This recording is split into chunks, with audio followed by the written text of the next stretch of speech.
Whoop, whoop. Oh, I see familiar faces. Hey, Summer, good to see you again. Julie, Hello. Leanne, We got Dion. Amanda, Paisley, yay. Cammy is here. Molly's here. Izzy's here. Oh, yay, Izzy, I'm so glad you made it. I know you're in the car, though. John Casanova is here. Amanda Gray's here. David G made it. Awesome. Dun, dun, dun, dun, dun. Fantastic. Aaron's here.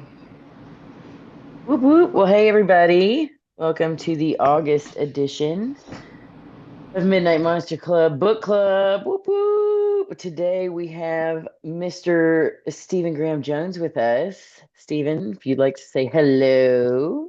Hey, y'all. Hey, thanks for being here.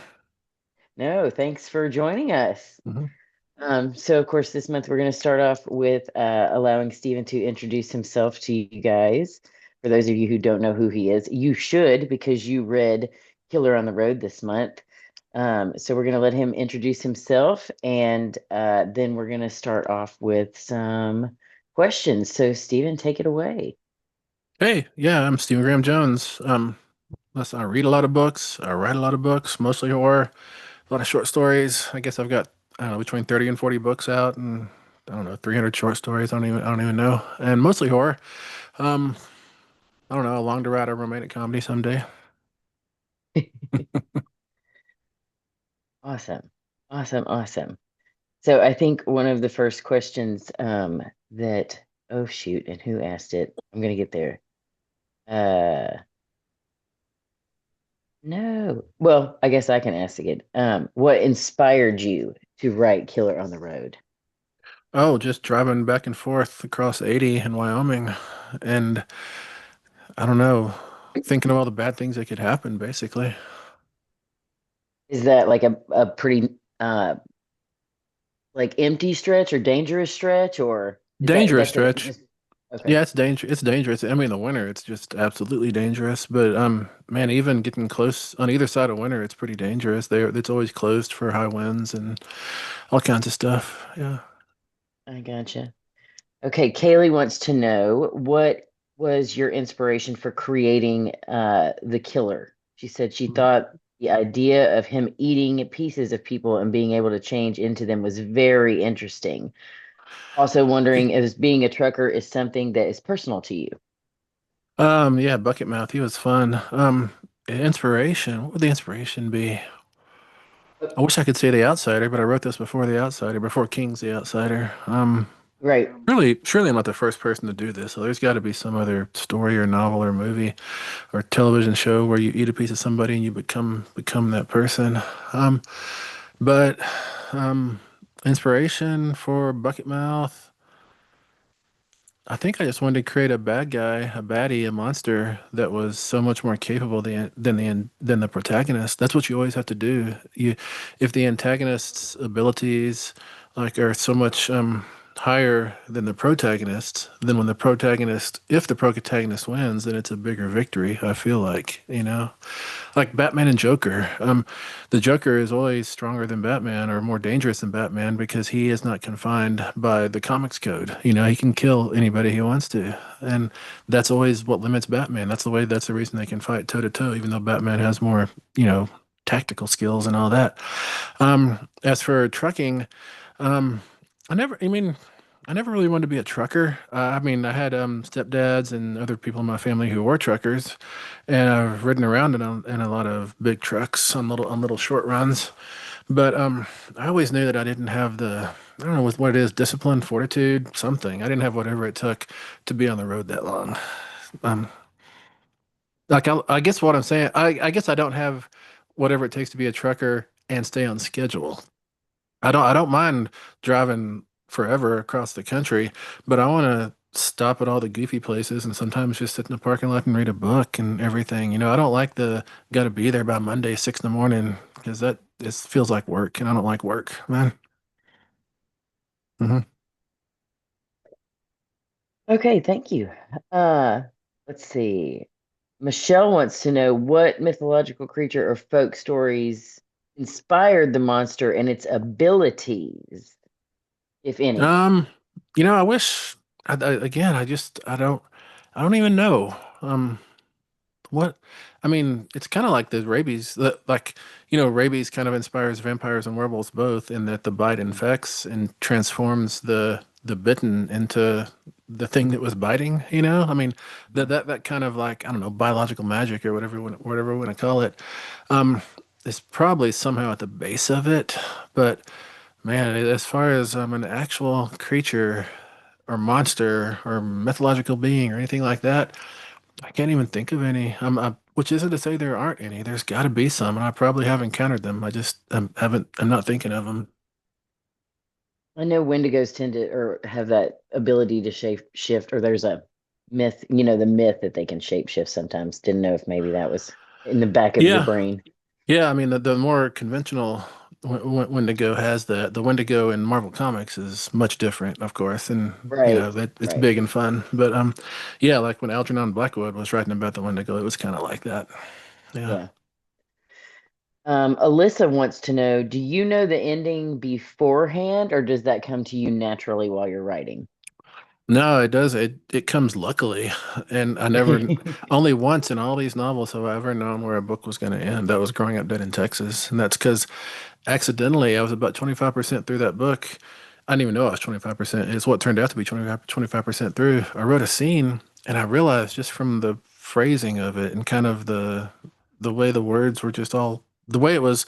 You know how when you're listening to an audiobook, you can tell when the voice actor is on the last paragraph because they get a slightly different intonation to their delivery. Mhm. The scene I wrote had that intonation, and I was like, "Oh man, this is the end of the novel. This is not, an early chapter." So I excised it, put it over to the side, and wrote the rest of the novel. But for the rest of that novel, I knew where it was going, and that kind of allowed me more side rooms I could go into because I knew where I was getting to in the end, which was kind of fun. But it's the only time that's ever happened. So no, with Killer on the Road, I had no real idea how it was going to resolve. It was I didn't think. I didn't see how it could resolve. Actually, I didn't see how Harper could ever actually stop Bucket Mouth, because he is so much more Mhm. capable. Mhm. Yeah. Let's see who else I got. Izzy has a few questions, so let me just Hmm. shoot and I'll let you answer one at a time. Um, she says, you balance indigenous and traditional pop horror. How do you blend those worlds? Um, or when do you strive to keep them more generalized? I don't even think about it actually. To me, it's just all big. It's all one world. I don't. To me, they're not different worlds. So it's like zero effort to blend them or generalize them or anything. It's just the world, I guess.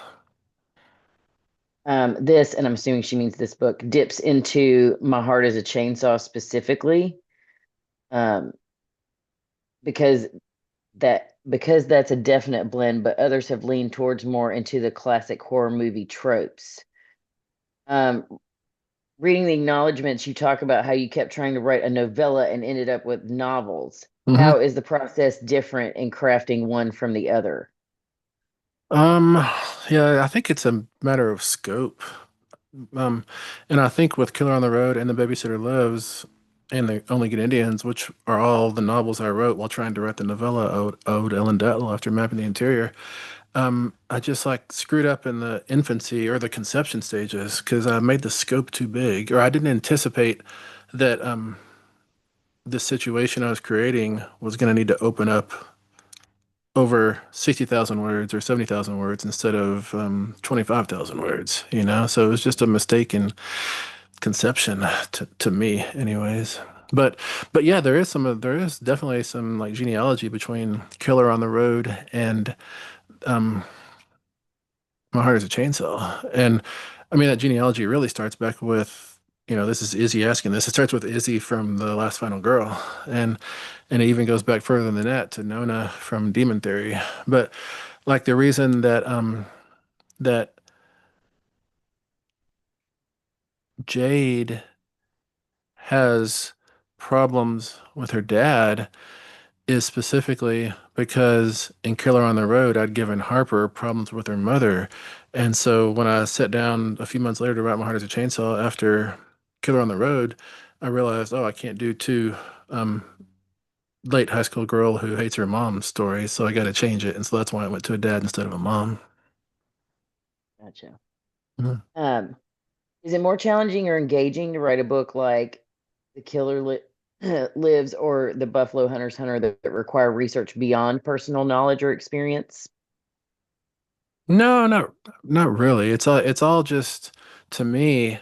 How is it going to resolve itself and will it resolve itself and what's the character arc going to be? So it doesn't really make a lot of difference to me whether I'm writing about like if I write a novel about somebody at a K-pop concert, I'm going to do a lot of research because I don't know K-pop stuff, you know? But Right. it's still going to present the difficulties are never in the facts for me. The difficulties or the impediments but also the wonderful places to run through are usually about character and development, I think, which becomes story. Gotcha. And this is a great question. She said, "Is there any literal potential literary meetup of all the incredibly badass women you have been that have been in your stories?" Yeah, I could do what's Daryl Gregory's book? We're All Fine Here, something like Yeah. that. Or Grady Hendrix's Final Girl Support Group, you know. I could do Mhm. those both have the same build, you know. So I could probably do something like that. But the problem is I think a lot of my characters would end up fighting with each other. They're not gonna hook arms and be friends. Right. Hmm. Okay, I'm going to shoot it over to Cami now, who is dying to ask her questions. So, Cool. Cami, take it away. Yay! Okay. So I had a question about Bucket Mouth because you mentioned villains, and we do like the Mhm. villains. I mean, they're our favorites. And so, in your mind, while writing the character of Bucket Mouth, was Bucket Mouth and was he created by his environment, about being isolated? Is he because he was alone and so he's a product of his environment? Or was he just completely evil? Because what he did to Dylan, Ah, I felt was evil. Or is it both? What do you you? know, my feeling about Bucket Mouth, which I guess he says it somewhat, I think, is like a certain small sliver of the human population, the human species, has this inborn ability to eat someone and take on their characteristics on their face and everything. But of that small sliver of people born with this weird ability, a super thinner sliver of them ever discover they have that ability, you know? And so once you find out you have that ability, it's the use of that ability that kind of corrupts you, you know? It's like because there's not really any way he can use his Want to power see for him? good. Excuse me? Oh, there's no real way he can use his like power for good, I don't think. You know, it's always going to be predatory and destructive and bad.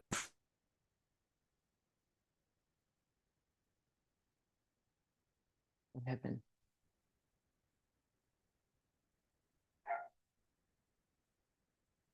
Steven, you're muted on an accident. There you go. Where'd I cut off? Talking about they were predatory. Okay. Um, Let me think. Yeah, I mean, I think he became. I think once he was in that tunnel and he figured out what he was and what he could do, and he emerged with those powers. There's no real way to use those powers for good that I can think of, anyways. You know, it's always going to be pretty dangerous, or yeah, pretty dangerous to whoever he's around. So until that moment when he figured out what he was, I feel like he was just an unpleasant dude.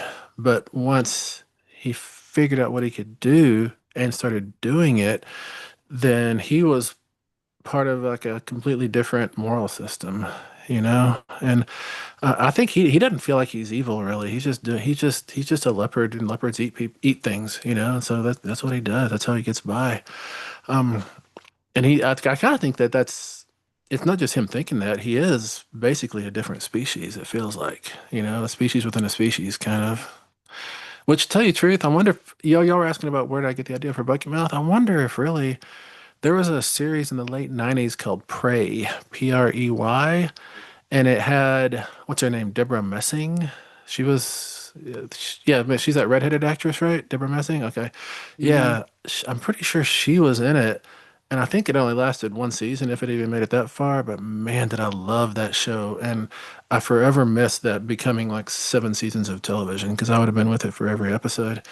That and Nowhere Man both. They were at the same time on, I want to say UPN. I mean, was that a network, UPN? Okay. I don't, sometimes I don't know which world I'm in, you know? And, and in Prey, there's a, like little segment of the population who are kind of mutating to have basically predatory superpowers, you know? And so I guess if Bucket Mouth comes from anywhere, it might come from my nostalgia for Prey. But also, but infused with Greg Bear's novel Darwin's Radio. If any of y'all know that novel, science fiction, but it's about a segment. It's about, well, I say a segment of the population, but it's a segment of the population that mutates to humanity's next form, but then that spreads across the globe and changes everything. And it's really, really cool. I love that novel. Cool. It had a sequel too, Darwin's Children, I think, which is pretty good. Um, Amy, are you good? Yes. Yes. Yes, Okay. thank you. Thank Not a you. problem. Okay, we have a question from Lori that Mhm. I saw in the chat. She said, which authors inspired you when you were first starting out as an author? Oh man, so back in 2000, well, I wrote my first novel in 98, really. So, at that moment, I was super lost in the worlds of Thomas Pynchon and John Barth and David Foster Wallace and Louise Erdrich, and Gerald Visner. So probably those, and Philip K. Dick too. I was lost in the worlds of all of them, and they were who I wanted to be. So they they would be the ones who, um, were my models when I wrote my first novel. Awesome. Summer, you ready to ask questions? Hello. I think a lot of my questions were honestly already answered, so I don't want to be repetitive. But I Mm. will ask, I saw an interview where you said Jason Voorhees is your favorite slasher killer. Was Bucket Mouth inspired by anybody else? Because I feel like he gave off like Freddy Krueger vibes or like Chucky. No, you're totally right. I feel like Bucket Mouth incorporates a lot of Chucky and Freddy Krueger, you know, because he's talky. He's got some charisma. He doesn't just want to sneak up behind you and hit you with a machete. He wants to play with his food, you know, and that's very Freddy. And so yeah, the Bucket Mouth to me is probably as close as I'll ever get to a Freddy Krueger type character. Awesome. And then, do you have a favorite horror movie? Scream is usually my favorite. Yeah, if I live inside Scream, I think without Scream, I'd probably never write Demon Theory, my first horror novel. And I mean, I wrote Demon Theory in '98, and Scream was '96. You know, so I wrote Demon Theory right in like the the middle part of the neo slashers of the late '90s, and Scream started all that and was the best of all of them. So I feel like I owe Scream forever. And I read it. I read that screenplay all the time, and I watch the film all the time, and I watch interviews with the cast, and just everything I can engage that involves Scream. I'm always engaging it. That's all I have right now. Thank you. But if you ask me, like, what do I think is like one of the most canonical or best of all the horror films, I'd probably go with The Ring. I guess the American version, but they're both good. The original and the American. I think that that's a horror film that has really sticky imagery and it keeps you guessing. It's like it's straddling the fence between a lot of genres and you never know where its foot's going to come down. And I really appreciate that. And it's legitimately scary to me.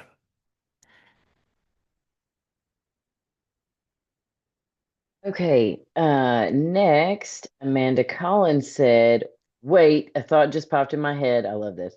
Was the Bigfoot Harper's dad saw actually Bucket Mouth? Oh, that's good. I didn't ever consider that. That'd be neat, wouldn't it? No, I mean, I didn't. I mean, I'll tell you the truth. I mean, I don't know. I don't claim to know everything about my novels. A lot of times readers know more about my books than I do, but I never considered that. I think if asked or if pressed, I would say he really saw Bigfoot just because I want Bigfoot to be real. But Awesome. I'm always driving everywhere, and I'm always looking in those little tunnels. You only see them for about 2 seconds straight on. You know, those little like they go under the service road sometimes. You can look over there and see them. I'm always thinking I'm gonna see a Bigfoot. This is the time I see a Mhm. Bigfoot. Awesome.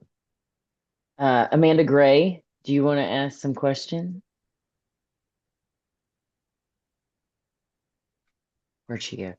Hang on, I had to She said, unmute. okay. Hmm. Okay. Okay. Hey.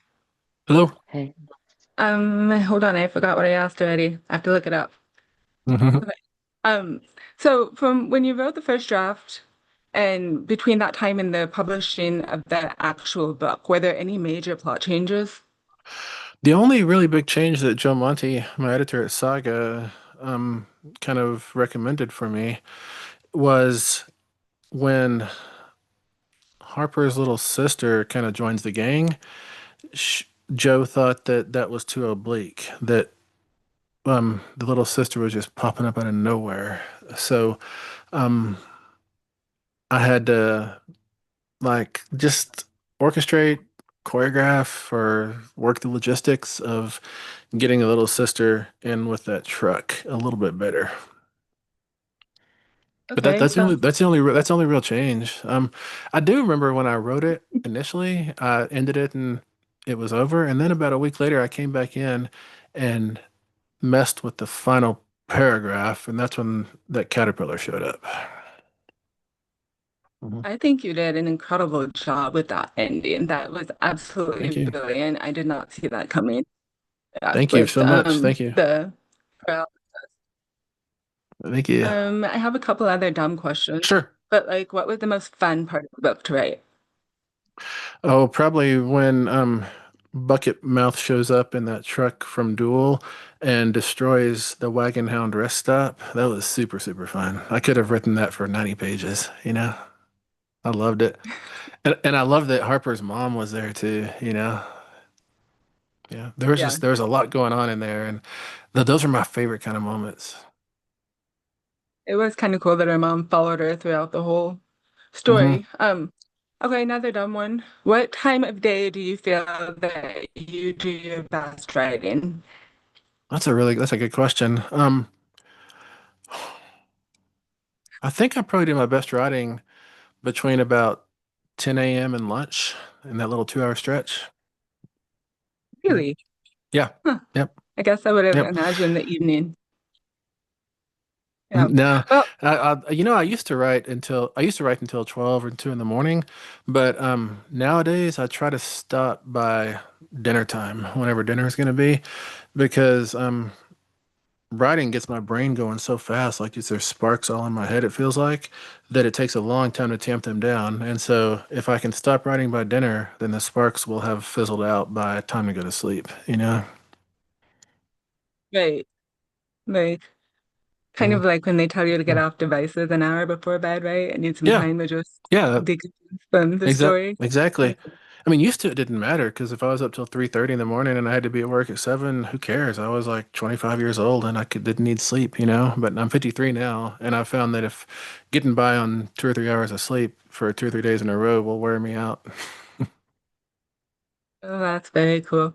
Hmm. Um, it was really an honor to read your book. My family are Muskogee Creek Hmm. Indians, and so I sincerely appreciate the Native American author representation. So that Thank was you. very cool. Thank you for reading And it. that's all I have. Thank you. Nice talking to you. Okay. Let's see.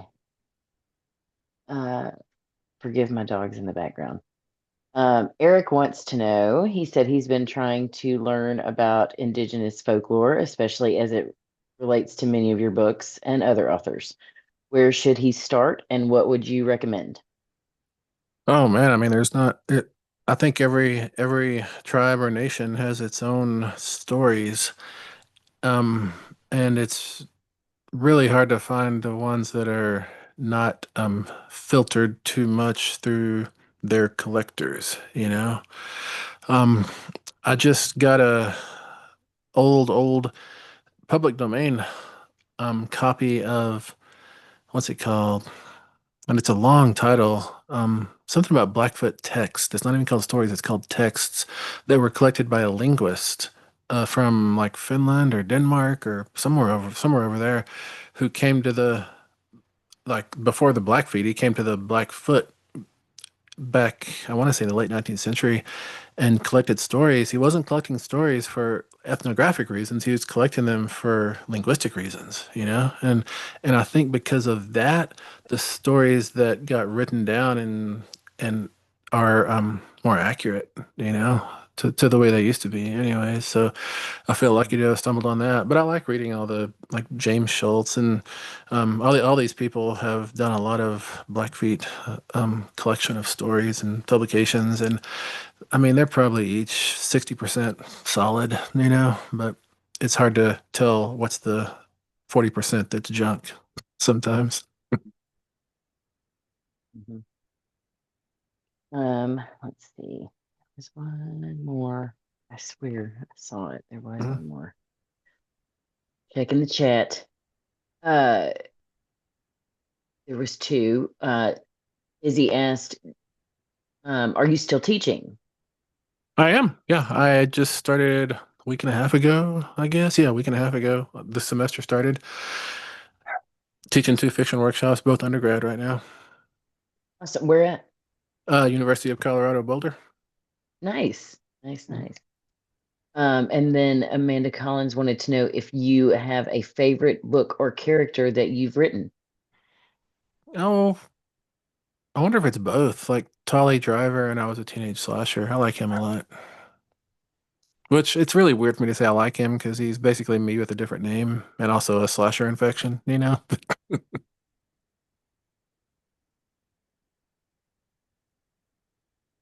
Does anybody else have a question that they would like to ask him? If you will just use your raise hand uh, little emoji. Everybody knows how to do that. Anybody? Okay, wait, who's that? Bridget, you have a question? I want to know if Steven's been approached by any filmmakers, Mhm. and if not, if you could make any of your books into a film, which would it be and who would you want to direct it? Yeah. No, I have been approached by a lot of different filmmakers and television people, and I have like probably five projects right now in different states of maybe or different states of failure, however you look at it, you know. Um, let's see. What would I most like to see done? I think if I had my absolute dream, I'd probably like to see Demon Theory be a trilogy of animated features. I think that would be really fun. As for who would direct that, um, hmm, who would direct? I don't know why I don't have any like directors of animation in my head. I mean, I don't think this is really Miyazaki kind of territory. I don't know, Del Toro, he's done animation. How about Guillermo del Toro? I think he can do it. Mhm. Okay, and Mandy, you have a question? Yeah, thanks so much, first of all, for joining us. Mhm. I feel like it's such an honor Mhm. to talk Mhm. with you. I actually had a very similar question to Bridget, but another one I was thinking of is you have such strong female characters in most of your stories. Do you take inspiration from that in your own life or anywhere else to write those Probably, characters? yeah, I mean, I guess probably 70% my own life and 30% Lori from Halloween, you know, and Nancy from Nightmare on Elm Street. But my mom was, I mean, by the time she was what 20 or 21, she had three sons, no husband, and she was going to college and working full time and somehow making everything work, you know. So she's probably the first person I would model these strong women on, and then my wife as well. You know, she's super tough. Um, And my daughter too. I think a lot of the attitude, like you'll see in Jade or Izzy, probably comes from my daughter, who is now 23. Awesome. Awesome. Awesome. Mhm. Okay, Aaron, you had a question, not Eric. Aaron, sorry about that earlier. Totally fine. Go Thank you. ahead. I just want to say, first of all, thank you for being here. It Mhm. definitely is an honor to talk with you. But I was curious, what you have planned next. What are you currently working on? Just finished a novel 2 weeks ago. Let's see, what is it, the 31st? Maybe I finished it 3 weeks ago. Well, I finished it August 3rd. I don't know how long ago that was. But and then I revised it for a few days, and then I just put it on a shelf and I submitted it, I don't know, 5, 6 days ago, something like that. So it's out of my hands now. I'll get notes on it here in September, and it'll come out, and it's supposed to come out in fall of 26. But I can't say the title or anything or the genre. I mean, it's horror, but I can't say anything past that yet because I'll get in trouble. Yeah.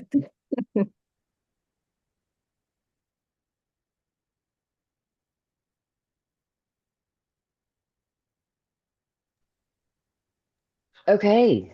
If everybody is done with questions, make sure and stick around for book club after. Stephen, thank you so much for joining us today. We are more than blessed having you. Thank you for taking time out of your ridiculously busy schedule to be on Mhm. here with us. I know we are all super, super grateful. Oh, wait, I'm sorry. Lori P has a question. Mhm. Lori, you want to Yes. ask? Okay, sorry.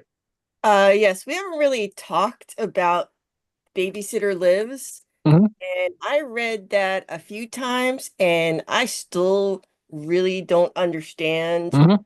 what it was. Was it an alternate dimension? Was like what's going on with the spider and Mhm. the ghosts and all that? Can you tell me what you intended by that, please? If I mean, number one, my intentions don't really matter, but number two, I wanted to write a haunted house novel, but I didn't want to do it like Hell House or anything like that. I wanted to do it in a way that I could believe. I didn't want like ghost rattling chains and stuff like that. I wanted it to be the kind of scary that I encountered when I read Bentley Little's The House, which is kind of like a house that's at the nexus of a lot of different places. And so yeah, the babysitter lives. It's all twisted back on itself, and um, yeah, if you're lost in it, then you're kind of like Charlotte.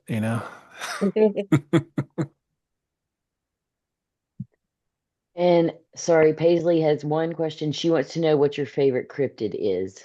Bigfoot, Bigfoot. Okay, Yeah, there we yeah, go. I yeah, figured I knew that answer. yeah. But also, I'm kind of fond of the what is it, the Michigan Dog Man. I like that. I like those stories a lot too. Yeah, Nice, nice. yeah.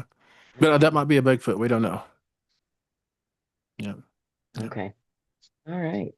Well, Mhm. Stephen, thank you again for taking your time out for us. We greatly appreciate you. We all loved the book. Thank you. We're gonna, like I said, talk about it now that we are done. We have some discussion points and stuff that we're gonna go over.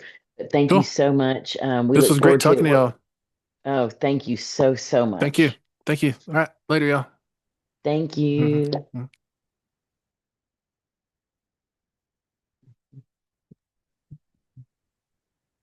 So what did everybody think?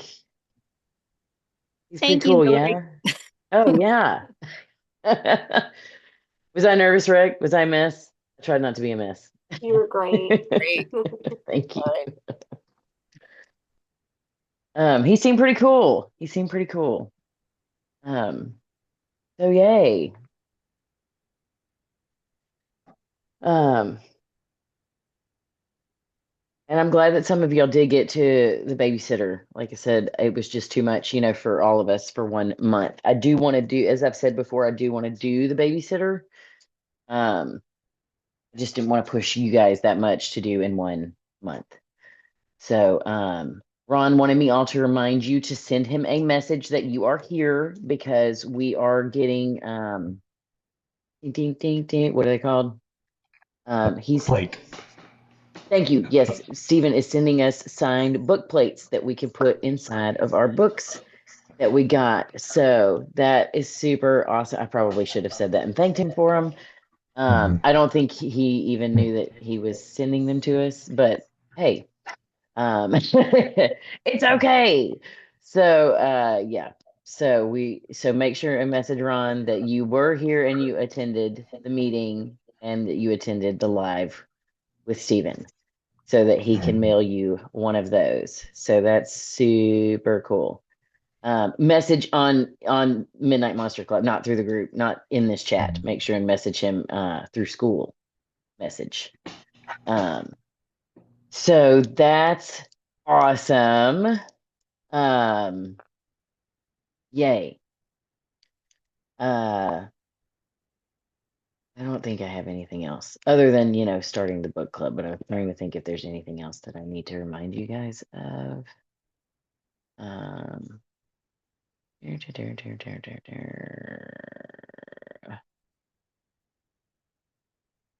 let's see. Okay. So I guess let's just dive into questions. I'm sorry if some of my questions were kind of all over the place. I kind of just threw a list together. I hate to say last minute, but it really was last minute. Um, so forgive me if the questions weren't like super clear or super top like intimate like they usually are, or specific. That's the word I'm looking for. Like they usually are. They're more generalized than we usually do. If I can get it open. Meh. It's been a really busy month for me, you guys. I'm sorry. Shut up, Noelle. Sorry, she's being a lot today. I don't even know where my questions are. Where are my dang questions?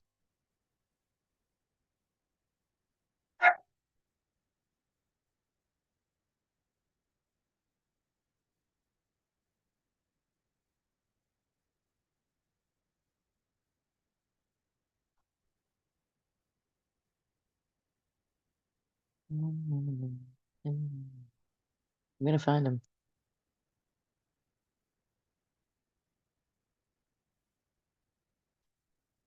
Okay, yay. Okay.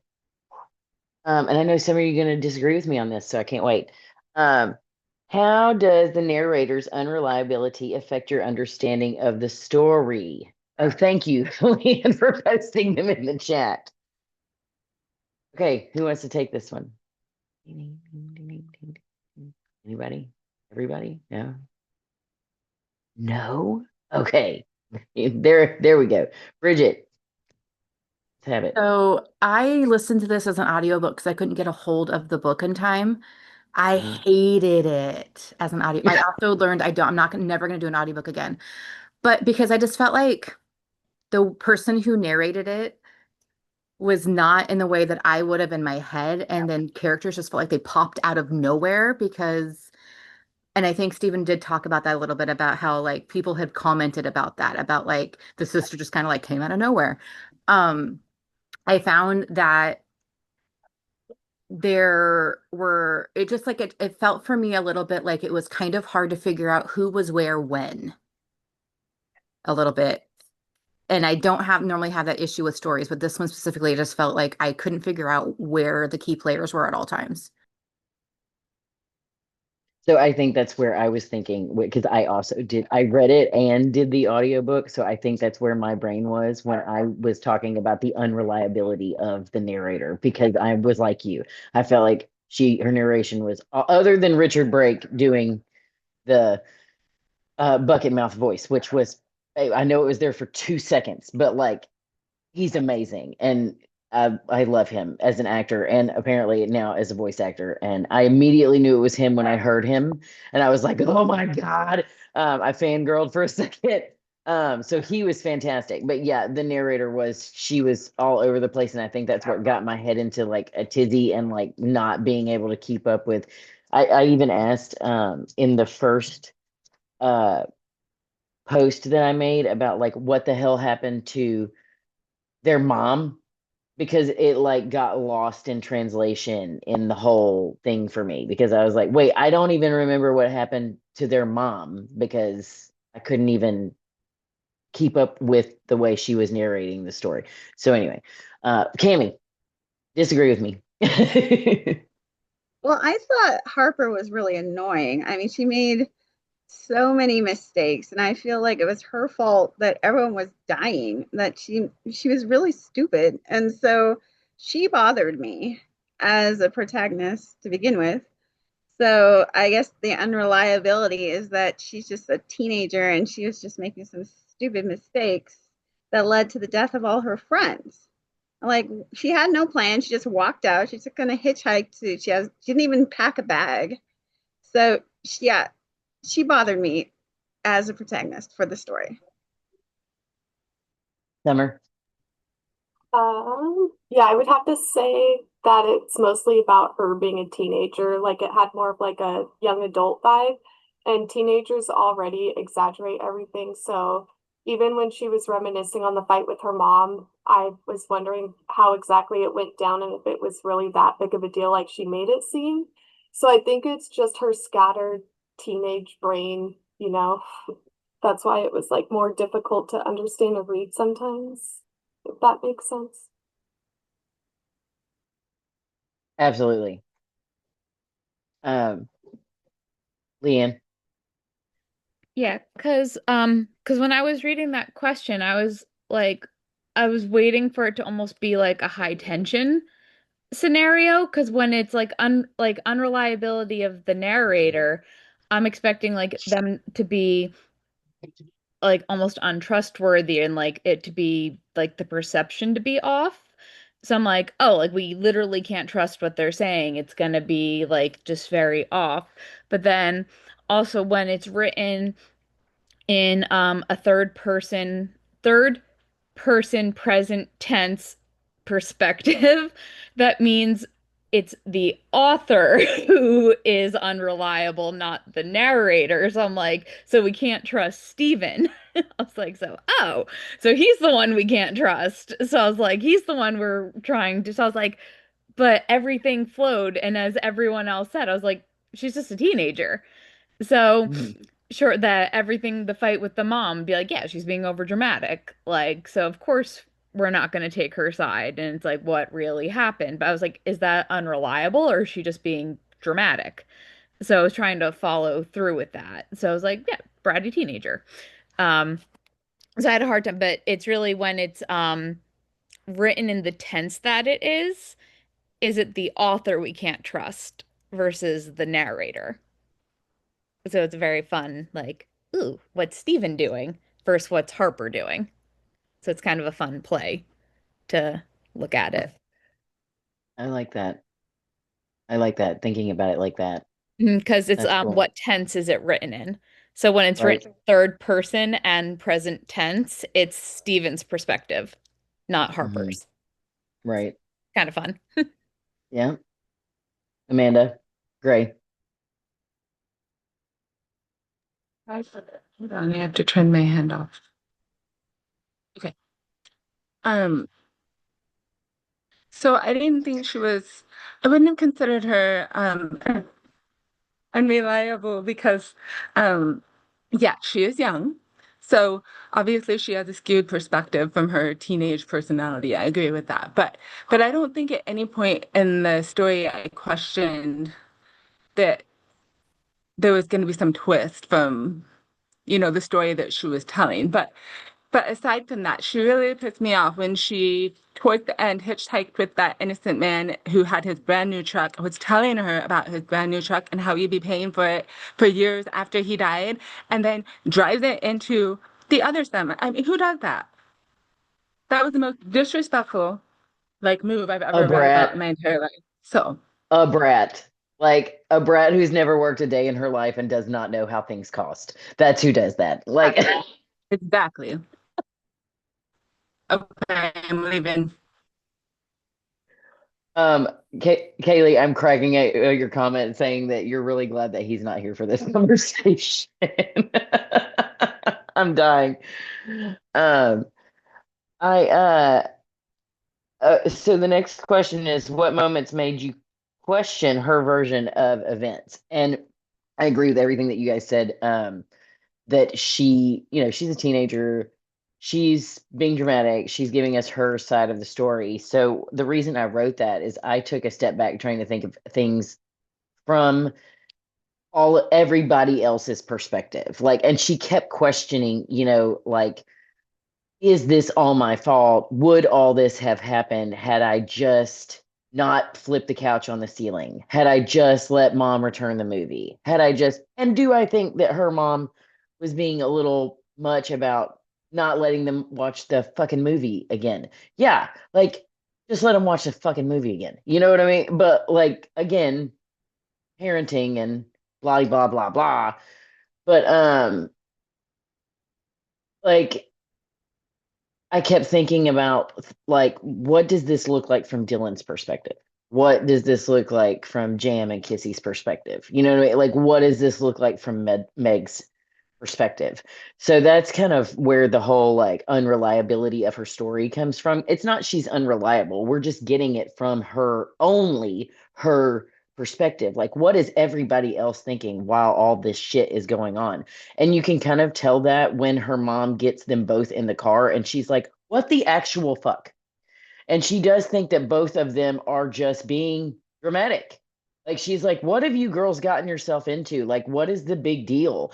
And then they're like, no, no, you like, they're so freaked out that they don't even have, I don't know if they don't have the energy or they don't even have the words or the manpower or the thought process to even try to explain it to her. And I don't know if it's because they think she won't believe them, which she probably won't.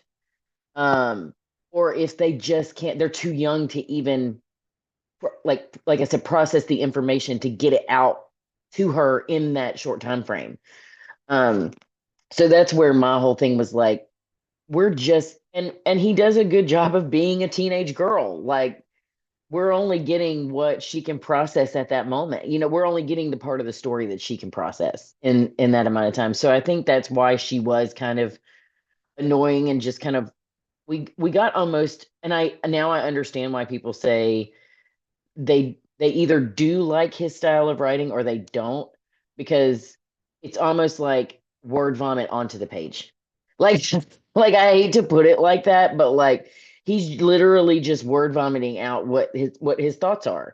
And that is what a teenager is. I mean, like, basically, and it's like I said, he does a good job of, in my opinion, of being a teenage girl, because that's all that was just a bunch of word vomit on a page, and that was fine. And it was, and it was done. It was well done. Um, so especially for those of us with a little bit of tism, like, it was just like, okay, got it. Like, got it. That's all I needed was that. I get it. Um, so anybody, I'm sorry, I just ranted. So anybody else have thoughts on all that, or agree with me, disagree with me? Let's have at it. Waiting on the raise of hands. Comments? To No? ask her. I don't know. You're on, Amanda Gray. If you want What? to say, Oh, yep, you're on. You're on, sis. Go ahead. you're talking to me. Yeah, talking to you.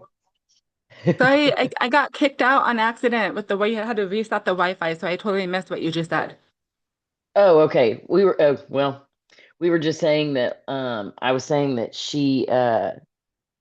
I don't know what I was saying that I thought she was unreliable because we were only getting her perspective and wasn't thinking about, like, Right. like, from Dylan's perspective, from Jam and Kissy's perspective, from Meg's perspective, like how her mom picked them up and was like, what the hell is going on? So Right. So what am I answering? I didn't know if, like, people agreed with me or not. Michelle said she liked the word vomit style, though, uh, the messy process, and yeah, I agree with that too. She did Okay. have, of course, a slightly different perspective than everyone else because when her mom finally showed up at the truck stop or whatever, brought up the exact same argument, but from a slightly different parental perspective. So, hmm hmm true. I Right. I agree. Okay, how does Harper's identity shift over time?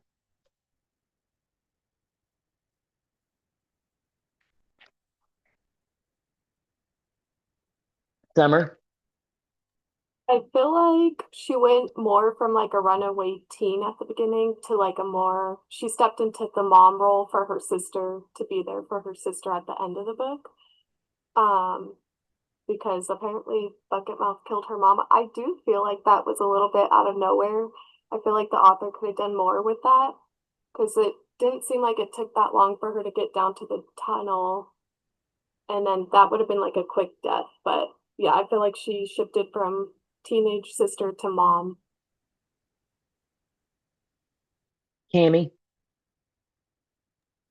Yeah, I would agree. She really worked hard to save her sister at the end. I mean, she changed towards the end where she was making smart decisions instead of really stupid decisions, where she like to stop Bucket Mouth was very clever to get him to eat the eyeball of the woman that was paralyzed. So I thought that was really clever Mhm. of her to think of to do that and then go off and save her sister at the end. So for that, Mhm. she redeemed herself at the end for me.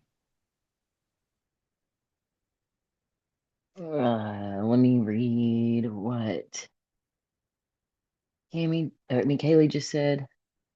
I think she was constantly on the lookout for her dad because she never got closure. And when she finally got the answer, she was able to get that closure and was able to kind of fill that missing piece of her and find that confidence in herself that she was missing.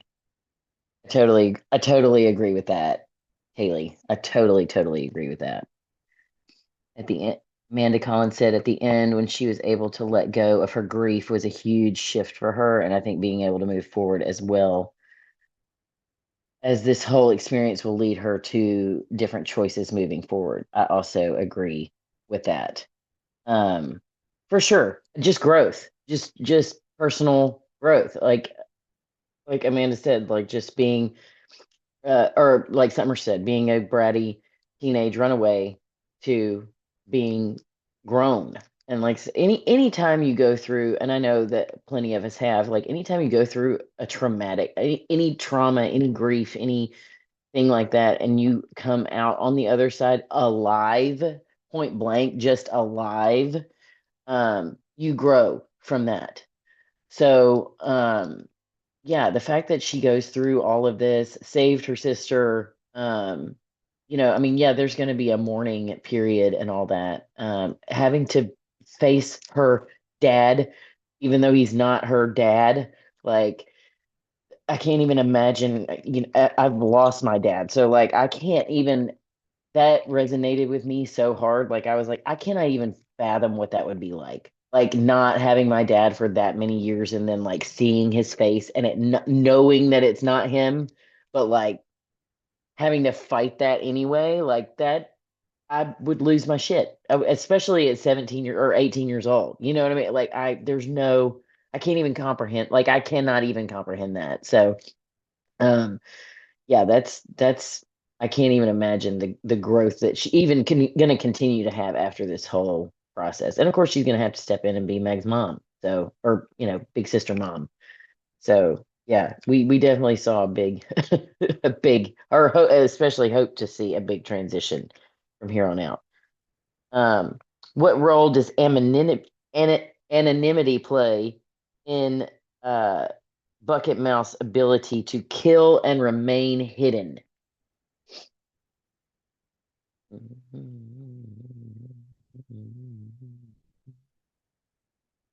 Yes, ma'am. Amanda Gray. I think it's essentially the whole premise of the book. I mean, that's what allows him to do what he's doing and the story to hmm be written. So I don't know what hmm else to say. Yep. Amanda Collins says you can't look for somebody that you don't even know exists. So, I mean, you're absolutely right. And he did like I don't know if you guys have read The Outsider when he referred to that earlier because he said he wrote this before that came out. It's an amazing read. It's also a show on HBO Max. I've read and watched both. Um, and they did the show like the show actually did the book justice. It's one that shockingly like does the book justice. It's kind of the same situation where he takes pieces of people and kind of transitions into them as well. Um, it's a ridiculously scary concept that somebody can turn into you and commit crimes as you, um, unnoticed. And that's, in my opinion, he could have expanded on Bucket Mouth a lot more. Um, and I think that's what King did. Was just expand on that way more than uh, Bucket Mouth did. Um, but it's frightening when you consider what damage we don't get a lot of backstory on Bucket Mouth. Yeah, he does not age.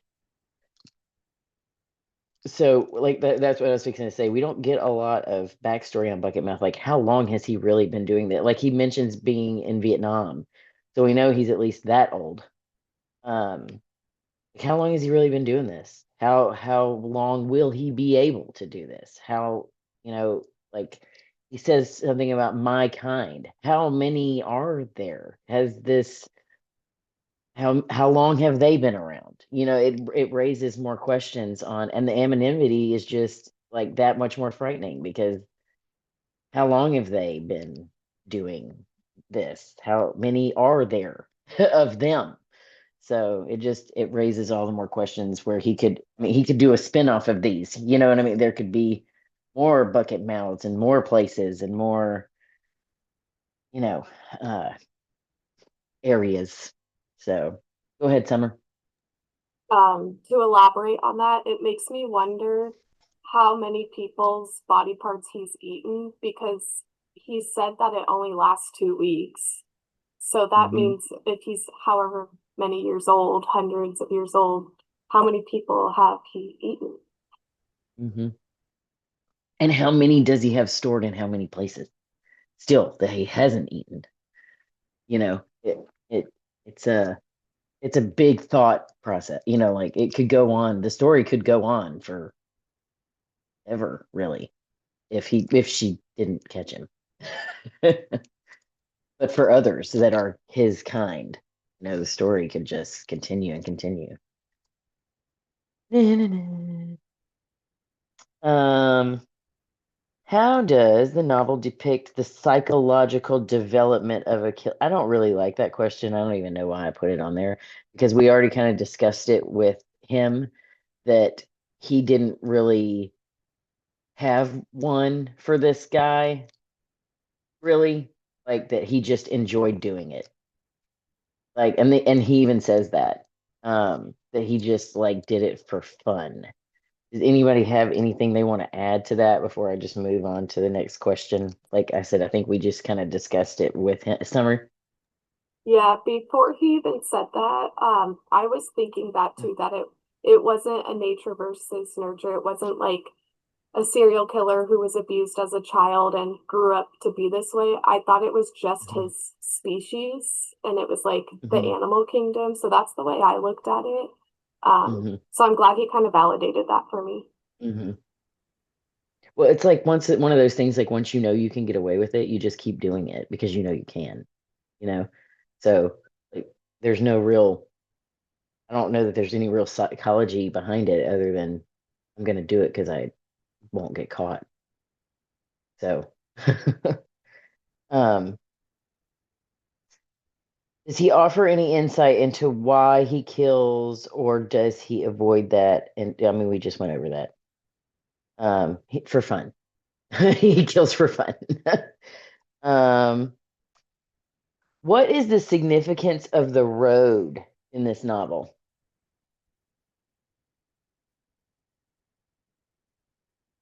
Anybody?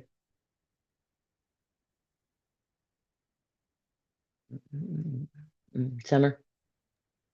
Well, we know from all of Harper's flashbacks that that was the road her dad would, you know, ride along multiple times with his trucking career. So it goes back to a sentimental place for her. And then it's Bucket Mouth's new, you know, playground where he's killing people for fun for who knows how long till he decides to go somewhere else.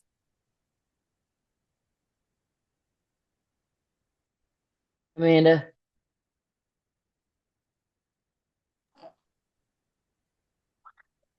Um, in the part after the book, if anybody, I think a few of you guys read that, he had mentioned that the significance of the road was him personally traveling that road, um, like endlessly early on to teach, right? And then, um, also when his son went to college and he had to move him back there, and just driving on that road and that weather, how basically that road just will eat you up. And so that was my impression about why the road was significant to the story.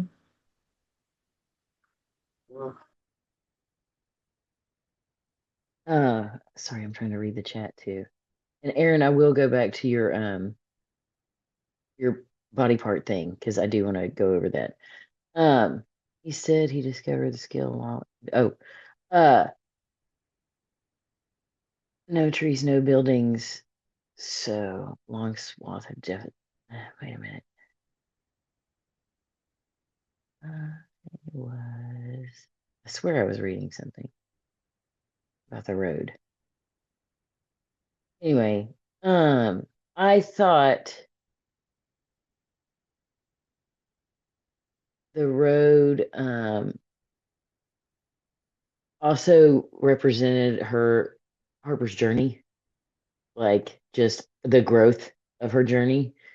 Again, starting with her dad, and then like the how far she had to go from again being this bratty teenager who had all this pent up aggression towards her mother and the loss of her father, and then like where she is now. Like, you know, we all start at the beginning and then we end up somewhere else, and it just was kind of the growth of her journey and the treacherousness that she had to go through to get to where she was. So that's kind of where how I saw it, but that, you know, that's metaphorically, I guess. So that's kind of that's how I saw it.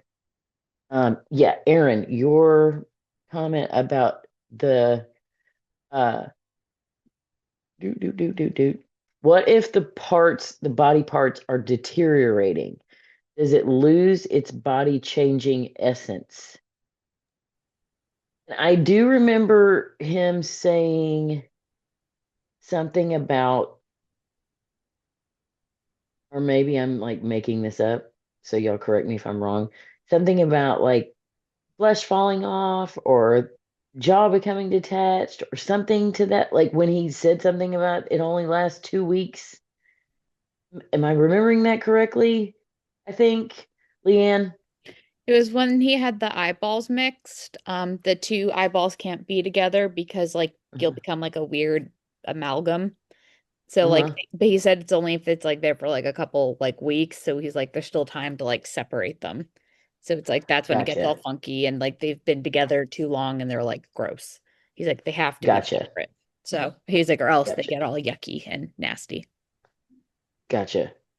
I, Okay. I guess I was just kind of wondering, like, if he has them in jars, and what if the jar gets busted or something, and it's just leaking out, and he's got them along the road, and it's starting to go bad. Like, is it still giving him his 2 weeks of full excitement, or is it like, icky? I would no, I would say, yeah, I would definitely say that it probably starts to deteriorate and then yeah, I would say there's a time frame in that. I would definitely think that, you know, like if the body part starts to go bad, then it's yeah, it probably doesn't. Leanne, go ahead. Well, saying Harper's dad, he killed him over 3 years ago and he's storing him somewhere. So Right. it keeps going back. So that kill is over 3 years old. So we have to imagine how old are some of these kills. So Right. he's storing them somehow. And they Ooh, can't just be like, I mean, is it just water? So I mean, Yeah. they have to be. He's like, it's cinnamon water. It makes it taste better, but is it just water that's storing them, or is he like freezing the body parts? Freezing them. Like, I mean, Yeah. he literally went back to a 3-year-old corpse to fuck with Harper, so I could be like, I'm your dad because this is the ultimate mind fuck for you. So like, I don't know how good that. I mean, it worked, and Right. he turned into dad. So I mean, I guess that doesn't mess with the essence. So Right. it worked. I don't think I honestly like now that we've talked to Steven, I don't think he thought that hard about it. Like I don't think he thought that deep into it. I hate to say that, but I don't think he thought that hard about it. I think we are because that's what we do. But I don't think he did. Okay, sorry. Let's move on. Uh how does being consistently in motion affect the narrator's perception of herself and others? I really did not think about that till just now.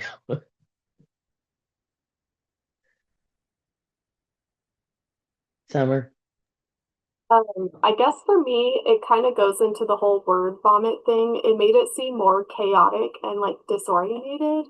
Um, Mm-hmm.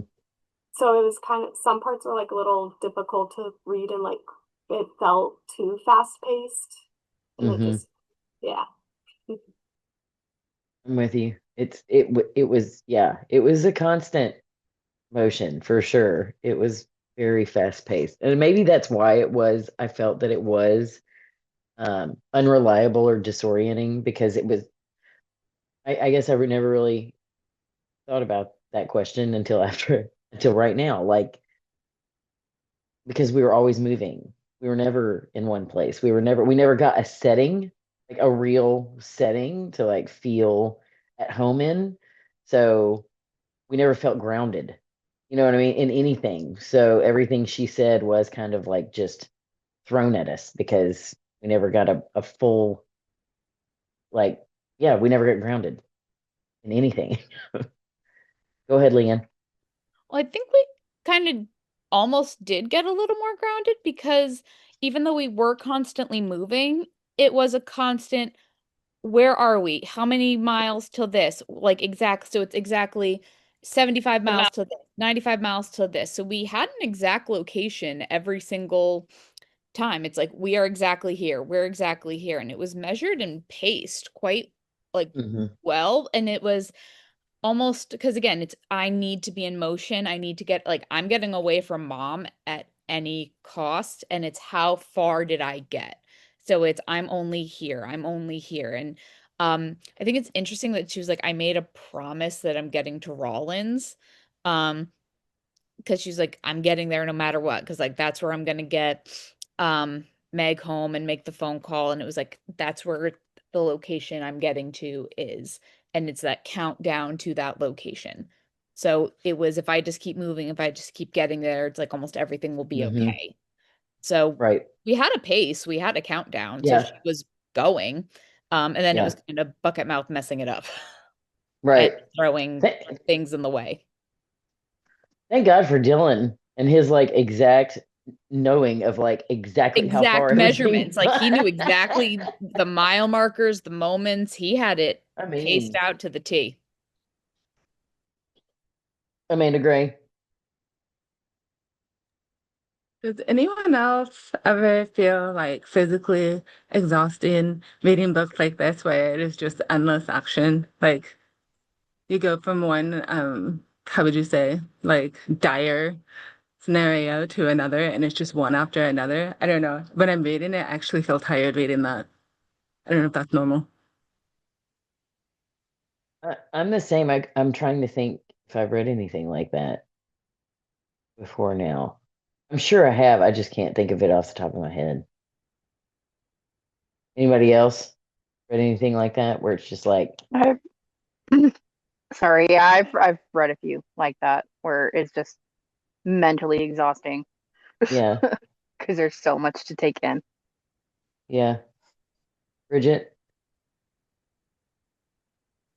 If I read too much cosmic horror at the same time, I get that way. Mhm. I have two books that are cosmic horror, like microfiction. So they're like the entire book is like 30 pages. I read them, but because they're so short, I read them to at the same like together because I was waiting on actually us to figure out what our next book was going to be. And I'm like, I need something short. So I'm not in the Mhm. middle of a book when I find out what the next book club book's going to be. And then it was like my attitude was bonkers after that. Like it was Mhm. just like it was too bleak. Yeah. You know, for you know, doing those at the same time. Right. I did read. I remember the name of the book now. It's called The Divine Flesh by Drew Huff, and she's basically like her world is, not to give too much away, falling apart around her by this like weird demigod flesh eating people thing, and and she's trying to like save people around her, and it is like one thing after another after another after, and when she thinks she has like helped fix one thing, she turns around and another thing. Yes. And it was an awesome book, and it was a little bit splatterpunkish. I think that was the first time I'd ever read splatterpunk before. I didn't even know that was like a genre. And I am not a gore person at all on TV. I very much enjoyed reading it. I know that sounds so weird. Um, I guess because it wasn't like hers was not, it was not, it was bloody and gory, but like because it was a creature, it it took my mind like in a different place. I wasn't just seeing like blood and guts. I was seeing like other things in my brain. So I guess that's what made it cool for me because I was trying to imagine something else. But anyway, yeah, that one was absolutely nonstop. And she's a recovering addict. So like and she had flashbacks on like when she was high and shit like that. So then you kind of went on trips with her too. So that was like a crazy mind fuck too. So yeah, that one exhausted me. But it was still The good. It just exhausted me. the Clive Barker one I'm reading right now with the Cenobites when they come in. That Yeah. same. Same energy. A Yeah. lot going on. Yeah. Summer. Yeah, it made me think maybe I don't know if Steven did it on purpose or not, because I feel like he didn't put too much thought into like bucket mouth. But it reminds me of like, oh sorry. Amanda Collins was saying, I wonder if the mental fatigue is supposed to be part of the experience, put you in the shoes of the Right. character. It definitely makes me feel hopeless for Harper, thinking how is she going to get through this? So I feel like the chaotic, constant motion down the highway and like one thing after the other is purposeful to make you feel disorientated. But I didn't mind it too much, but it did seem like one thing after another. But it could be Hmm. purposeful, but I don't know. Um, okay. Everybody else good? Yep. Uh, blah, blah, blah, blah. I feel like I have way too many questions. I'm gonna skip some of these. Mm.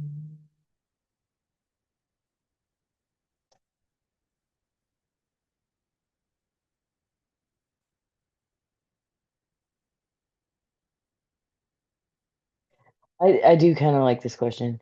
What does because they do kind of talk about it. What role does the killer as legend trope play in the novel?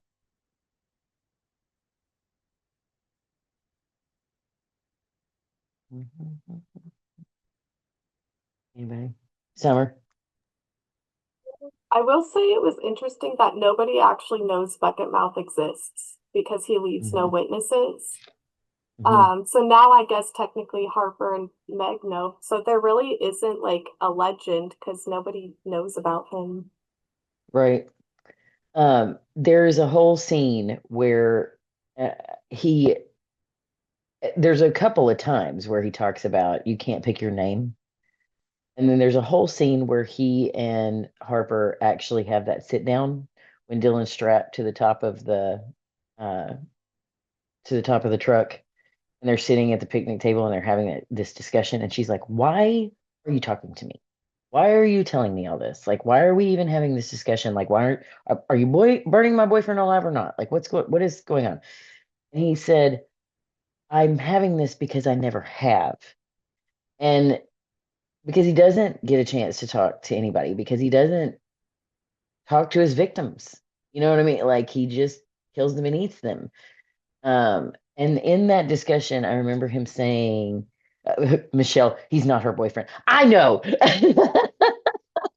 um, but he said he's very to me he came off as very arrogant, and he even says, like, what do I want to be remembered as? You know, like, why bucket mouth? Like, isn't it a fish thing? Blah blah blah. Like, he's very arrogant in the way that he wants to be remembered. And it's like, bruh, like you said, Summer, nobody even knows who you are. Like, you have to you have to tell people about your own legend. Like, you get them in the car and you're like, hey, have you heard about this bucket mouth guy?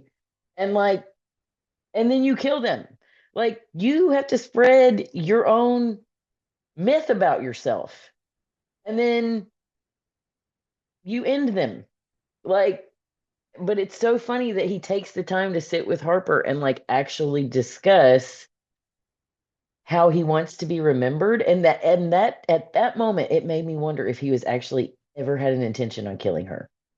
Because I was like, you're actually having this conversation on how you want to be remembered. Like, I think you want to hurt her so badly that you may actually let her live. Like, that was the first time I thought he's doing this on purpose because he's going to let her live. Like, I don't know. That was just, I don't know. That was me personally. Any other thoughts on the whole serial killer esque, blah, blah, blah, or anything I just said?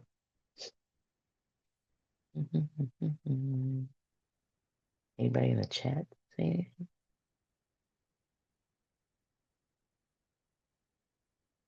Imagine Bucket Mouth being a TikToker. Hey guys, come find with me to find a new body.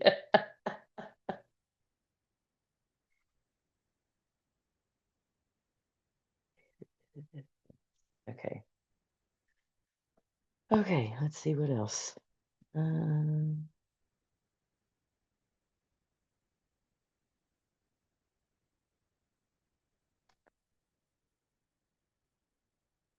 how does Harper's isolation, how is our, blah, blah, blah. How is Harper's isolation portrayed throughout the book? Does she ever make genuine connections with others?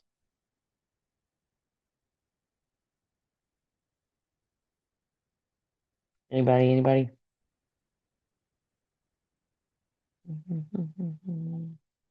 Summer? Well, I think she kind of just isolated herself and alienated herself, especially after her dad not coming home. She was in grief, didn't really have closure to that. So it could go back to that teenage thing with running away from her mom.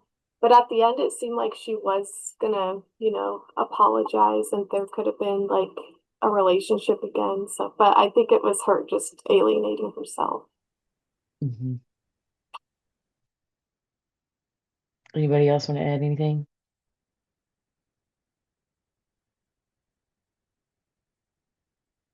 Yeah, I thought she definitely chose to alienate herself. I think she does have a connection with Meg. I hope that continues to grow. Um,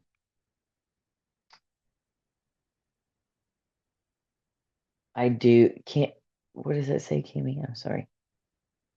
I thought Bucket Mouse isolation was interesting and that he thought Harper could join him. Kimmy, you might have expanded on that thought Yeah, out loud. well, he thought maybe she could be, that she would eat an eyeball too, and that maybe she could be a shapeshifter and that they could like be on a journey together at the Yeah. end. Where like he was looking for a friend and she was like, well, I could go with you. We'll see if Hmm. it works. We'll each eat an eyeball together. Hmm. But that wasn't really her plan. She planned on having a No. eyeball of the woman that was paralyzed. But I thought that was interesting. Like he was like lonely and thought she could be his companion, like he was looking for a companion. So I thought that was kind of interesting at the end. Yeah. And again, that goes back to him like sitting with her, having the conversation because he never gets to blah blah blah. So again, it's one of those things we go back to like how long has he been doing this? How long has he not been able to talk to anybody? Like it's kind of crazy. Mm.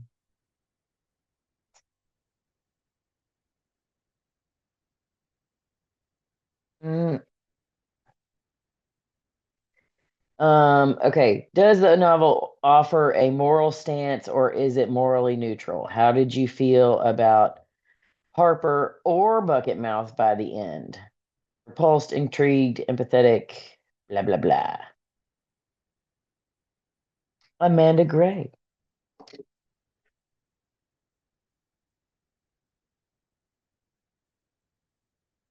Still muted. Sorry, I was trying to answer. There you go. Oh, I almost forgot what I was going to say. Oh, I think that we were back on your. I raised my hand back at your question about the connection. I think she must have at least had some connection with Dylan because I don't think she would be going through all this chasing him down, trying to save him if she didn't. So, Right. I mean, there's something, right? Oh, for sure. For sure. Yeah. Thoughts. Cammy? So Harper did redeem herself for me at the end because in the beginning I really didn't like her. I thought she was just this angsty, bratty teenager and she was making so many mistakes and she got everyone killed. Just like, why are you going to burn all these body parts? Why would you do that? Why would you just find this bag of clothes and body parts and like, oh, let's just burn it? Like, why would you do that? And it's like, all her choices in this book were so stupid and she really irritated me. But then at the end, she redeemed herself because then she was trying to save her sister and then she was making smart decisions. But as for Bucket Mouth, I just think he was just pure evil, which was my question when we asked SGJ. You know, like when he was like, well, in his mind, like the villain doesn't think they're evil. Like in stories, they don't think that they're bad. So Bucket Mouse doesn't think he's evil, but he just seemed like pure evil to me. Like killing Dylan, that was just awful. Mm. I totally agree. That was hard to read. That was just torture. Um, Going back again to the connection thing, Michelle said she felt like um, Harper genuinely connected with the trucker and the dog named Sheba. And John Henry was one of my damn favorite characters, and I hated that we did not get more of John Henry. I was upset. I was upset that he used him like that. I was like, here's this big burly man that immediately came to her rescue. I wanted more John Henry. I'm Team John Henry. Like, I was very upset what they did to him. But hey, at least Sheba escaped. Cute little thing. She got a new home. Yay. But yeah, upset what they did to John Henry. He just flipped right in, right out. Upset about it. But I'm with you, Michelle. I do think she could have had a good, in that little brief time, had a good connection with that man and that he at least had her back. Yes, justice for John Henry. Um, uh, Anybody else on the morality of the book? I'm with you, Cammy. I mean, again, I think it goes back to like maybe people aren't maybe he wasn't like naturally like or wasn't initially an evil person thing, whatever he is now, shapeshifter dude. But like once he got to the point where he realized I can do this and get away with it and not get caught, like people change. You know what I mean? Like who's to say that we all wouldn't do something like, I mean, we all want to say that we're inherently good people, but when it's kind of like if you could steal money out of a bank every day and not get caught. Like who wouldn't do that? You know what I mean? Like it's I don't know. It's one of those things. Like I mean, I'm sure we all wouldn't go around killing people, but in his mind, he's okay with it. So it's weird. Leanne. I'll just play devil's advocate of the if he's actually human. Since even he was saying that these like a different species and like what are Right. they? Um, and saying, it's just predator and prey. And he even said Mhm. like watching the Discovery Channel, like, do you say like, oh, it's terrible watching like the animals hunt one another? So he's like just doing what he's supposed to do. Like, so if he's like taking out that he's a different species, let's say, and he's just an animal and he's just hunting. So like we see him as like a person doing this, but if he's actually like a monster, a creature, whatever it may be, is this just his natural state of being? It's like we see it as like completely fucked up because like he is like actually doing it for fun. Like we're Mhm. putting like intent, I guess, behind it. Like, is like he's talking and like saying it, but like it's just what he does. It's like the devil's advocate side on it Mhm. because it's his species. Yeah. Yeah. Well, and is that the truth or is that his excuse? What he's saying. But yeah, so Right. is this what the species is? Is this just like because again, is his backstory the limited backstory we got was like he was dying in Vietnam, a tunnel collapsed on him, and he just started eating someone. Like, Yeah. okay, like, and he's like, I started with like an ear, but that didn't work, so I went for a tongue. Like, Mhm. okay, like, because that's what we do when a tunnel collapses on us. We just start eating people. And I Right. learned I could shapeshift. So, like, vibes. Well, and I was like, did you do it because you were starving to death? Like, were you trapped in Like, the because it tunnel like made for it seem X like it amount of like because I period? wished there was like one sentence that said like I was down there for days. Yeah. Like And I it was was just the starving. tunnel So collapsed this and is like why I I just went started this eating way. him. Right. Right. It wasn't like I was down there for 2 weeks and was going to starve to death. So this is why I ate this dude. It was just like, I just bit into I just his bit into face. Charlie and I it was game on. literally ripped his lips off Yeah. and they tasted like jerky. Like, Like, okay. it was so And I learned I have this weird. magical ability. Vibes. Right. It was so weird. And see the one sentence, like I was down there for a long time and like I needed to survive and Right. okay. Or maybe you're right. And it was like animal instinct kicked in. And Like I'm maybe that because was it's the my intention. species and this is what we do. Right. Maybe that's what it was. So I don't So, know. Summer. Yeah, I'm definitely leaning more towards the species. I feel like when he did eat that person in Vietnam, it opened something up and triggered something. But it's like looking at like baby lions and cubs, like you could cuddle them and like play with them when they're little babies, little kittens. But when they grow up, they're gonna be killers. So he was Right. a kid at one point, I don't know, squishing caterpillars, and then he grew up, ate somebody, and it made him have his animal instinct. Yep. Oh, okay. I'm gonna wrap this up with this question. And I want everyone to answer if they want to. What scenes were the most disturbing or effective to you and why?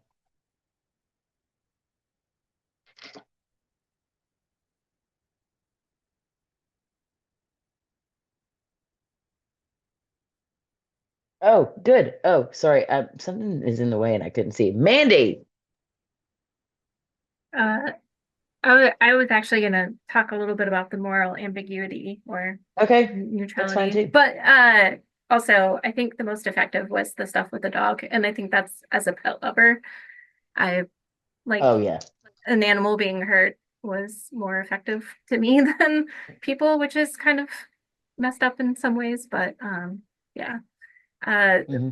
the only thing I was thinking about with the moral ambiguity and like how, so yes, some animals will play or toy with food, out of boredom, but it seemed like his was a little bit more sadistic, especially the way he was toying with Harper, with Dylan, and some of his friends or her other friends. So I think that was kind of the point where he is true evil versus like just this is what I do.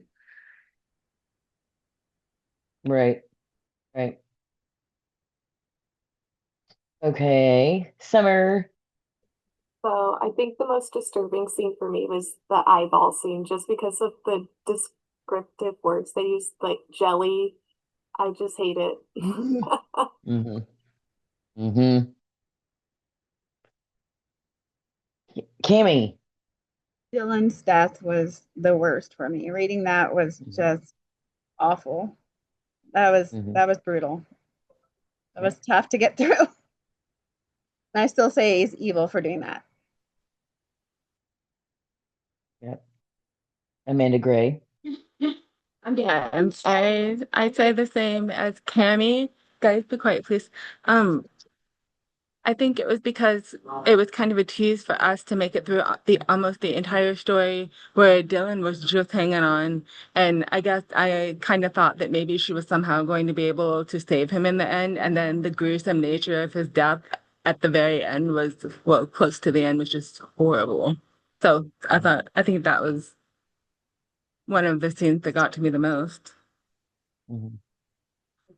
Mm-hmm. Leanne. So I think one of the most effective scenes, honestly, was the prologue because it was the setup. And then with the like the Bible hippies, I guess you call them. Like I 100% believe that that was a picture of her father.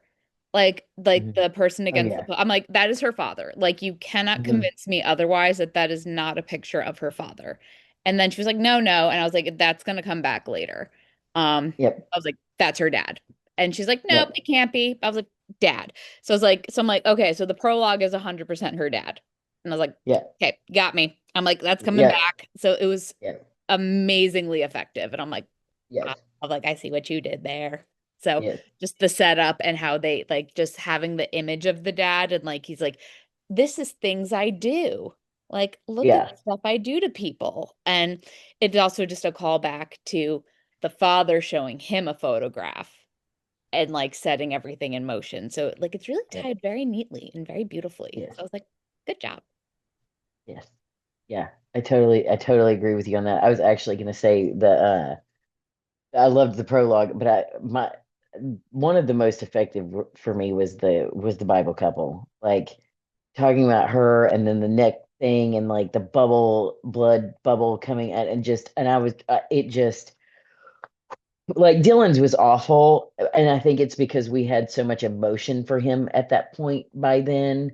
But again, like I said, I am not a gore hound, so like when she's describing how she's sitting there and then she's still alive, and I just am like, oh my God, and I can't fathom like being alive and in that much pain and like struggling to breathe and all that. Just oh, it broke my heart for that sweet little Jesus lady. So it was, yeah, and I was so with you, Leanne. I was like, that's her dad. I was the same with the photograph. I was like, it's her dad. It's our dad. Like I was like, you can't tell me otherwise. It's our dad.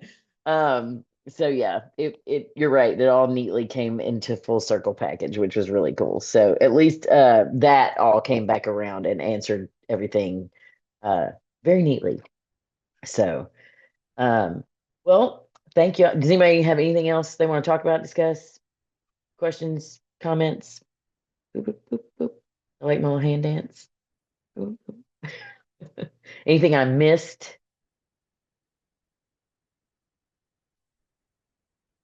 Okay. Well, next month is the Mayfly with Cami. So yay, Cami. You guys know, audio, Kindle, physical book, blah, blah, blah. We are still discussing getting in touch with Miss Lead to see if she will also have an interview with us before we do book club as well. So Ron is working on that, I believe. So we will see. Yeah, fingers crossed if we can get her on. If that happens, of course, the book club may change due to her availability, but as of right now, it is scheduled for, I think, the 27th or 28th. I put it in there. I put it in the last post. I will go look before I repost of September. Oh, again, remember to send Ron a message that you were here so you can get your book plate from Mr. Graham Jones himself. I think that's it. I think that's it. Again, thank you all for being here every month. It's the 28th. Okay, it's the 28th. I thought it was the 28th. You guys are awesome. You keep me sane. Give me something to do at least once a month. Keep me on my head in the game. So I appreciate you, every single one of you, for being here and keeping this thing rolling.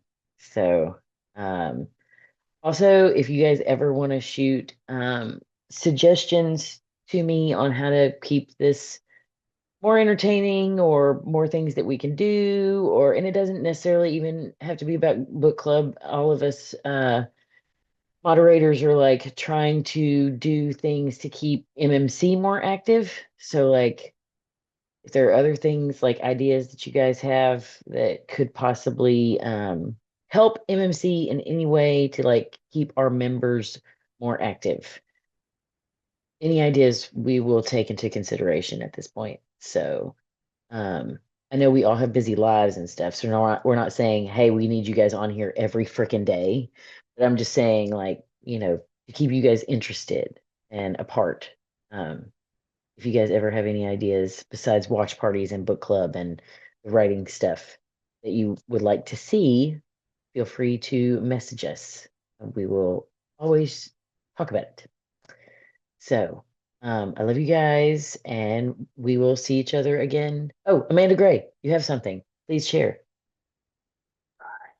I just kind of wanted to put out there that sometimes it's difficult because this is specifically a horror club, but there's only so many topics, right? And so I feel like a lot Mhm. of times in the main post or whatever you call it, the main page, there's just a lot of repetition. And then because there's so much repetition, at some point people finally just stop interacting because it's the same question we've answered like 500 times.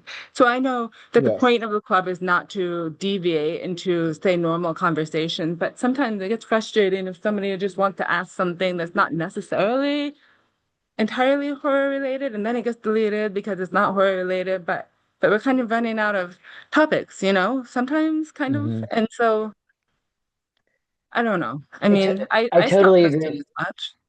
Yeah, Yeah, because there's not anything more to say, really. right. I wish that everybody would like, that's why one reason that and I don't know how to like say this in a where it's not going to sound harsh. Um, we have a search tab for a reason, and I wish like when people went to go ask their question or go find out about a topic that they would use the search tab first, because you're right, we usually do have some pretty lengthy already like discussions about certain topics. And if you just search for it first, then you might actually already find the answer to your question. And I know we all are like that instant gratification era where we want the answer right now and somebody to answer it right now instead of going to look for it. But sometimes it is actually right there. You just have to do a little searching for it first. And that is why some of our stuff has gotten so repetitive, is because people just keep posting the same stuff all the time, which I hate. I hate it. And I do know that a lot of people just they either keep scrolling or they quit posting because it is a lot of the same stuff. But you guys just bear with us because you're right. Then posts get deleted and people get their feelings hurt. And we're trying to keep the content fresh without losing members, if that makes sense. So we're trying, you guys. I promise we are definitely trying. So I know that John does really great about keeping us up to date on books that are out. Chad does really great with keeping us up to date with like good music and like cool horror info on movies and stuff. Leanne always does her awesome movie trivia, which I know everybody, not everybody loves, but I like things like that keep us fresh in horror knowledge and keep us talking about horror content. So I feel like that's what we need to continue creating is horror content that we can discuss. Also movie reviews, fantastic, or book reviews. Cami is always great about posting when she's finished a book and how she feels about it, which is great for me to know whether I should read it or avoid it. Also same with movie reviews. You guys, but again, that's also let's search the movie, see what everybody else has had to say about it, and then let's add our 2 cents into that movie instead of having 80 posts about Sinners, which I love, and I created my own too. But it's like I did too.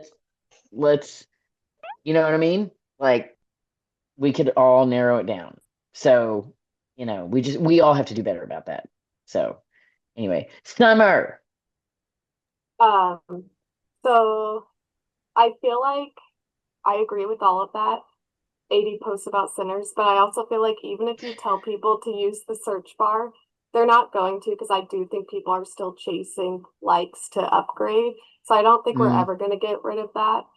But what Amanda was saying, I do recall something, I think it was a couple months ago, where Ron said that Fridays would be a day where people were allowed to post and like self-promote. So if there was gonna be a day of the week where people could like share other parts of their life or like what they're doing, like if they like houseplants or something, I think there could be like a designated. That way we can keep the conversation fresh, get to know everybody on like a deeper level rather than just talking about horror because there is only so many topics you could talk about with horror. Right. And there was a self-promotion post. I don't know if a new one needs to be created every week, and maybe there does. And I will definitely mention that to Ron, because he was very like okay with that. But and remember that every time you comment, that post goes right back up to the top. So I know when we refreshed I think it was last week or the week before we talked about this. And when we refreshed the self-promotion post, it went right back to the top and people started commenting on it again. But we may just need to do a new one every week so that it looks, not old. But I'm totally Maybe with you like that. like more monthly announcements or like just reminders. Yeah, for sure. For sure. Amanda. Sorry, I was trying to get his purring on the microphone. You're totally fine. I was just in response to the self-promotion one.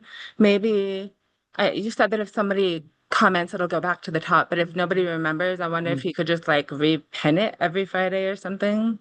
Oh Then yeah. Or just bump. I don't know. Like old message boards. Yeah. Yeah. We could definitely do that. I could definitely get him to pin it. That would work. Thank you guys for your feedback. I will definitely mention it because that helps a lot. It does. Because like I said, we want you guys to keep. I love that you guys are a part of what I do, but we do want you guys to stay, current and up to date in the club as well, besides just this part. So and like I said, we do appreciate your feedback all the time. So especially you guys that are active, we appreciate your feedback always. So anyway. Okay, well, you guys go have a good night. We did good on time, except for this last little bit, but we still did good on time. So you guys enjoy your evening. Very minimal Thank you. distraction at the end. Yep. But thank you so much for coming. And I will see you guys next month. Bye. Bye. Bye. The Bye. baby. Say bye, Dion. Thank you. My little baby.